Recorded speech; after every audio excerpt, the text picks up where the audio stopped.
Hello friends, welcome to the channel. ఈరోజు రెసిపీలో మనం cauliflower టమాటా ఎలా చేయాలో చూద్దాము. కాలీఫ్లవర్ని యాజ్ యూజువల్గానే నీళ్ళల్లో, యాక్చువల్గా వేడి నీళ్ళలో వేయాలి, కానీ అది కొంచెం ఎక్కువ మరగబెట్టాను, ఎందుకంటే అది కొంచెం గ్రీన్ కలర్లో వచ్చింది మరగబెట్టేటప్పుడు వాటర్. సో ఆయిల్లో మనం ఆవాలు, జీలకర్ర, ఉల్లిపాయలు, కరివేపాకు వేసి మంచిగా ఫ్రై చేసేసుకోండి. దాని తర్వాత మెంతము, పసుపు, అల్లం వెల్లుల్లిపాయ పేస్ట్, అలాగే అందులోకి కాలీఫ్లవర్ని వేసేసి బాగా పసుపు మొత్తం కలిసేలాగా కలుపుకోండి. ఒక 5 నిమిషాలు వేగిన తర్వాత అందులోకి టమాటా, ఒక 2 పచ్చిమిరపకాయలు ముక్కలు వేసుకొని మూత పెట్టేసేయండి. టమాటాలు అప్పుడు బాగా మగ్గిపోతాయి. కాసేపటి తర్వాత మూత తీసి అందులోకి ఉప్పు, కారం కొంచెం వేసుకోండి, ధనియాల పొడి ఇవన్నీ వేసి మళ్ళీ ఒకసారి మంచిగా కలిపేసేయండి.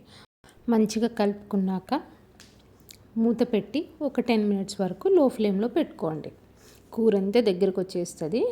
అంతే, స్టవ్ ఆఫ్ చేసి ఉంటే కొత్తిమీర గార్నిష్ చేసుకొని తినటానికి రెడీ. Thanks for watching.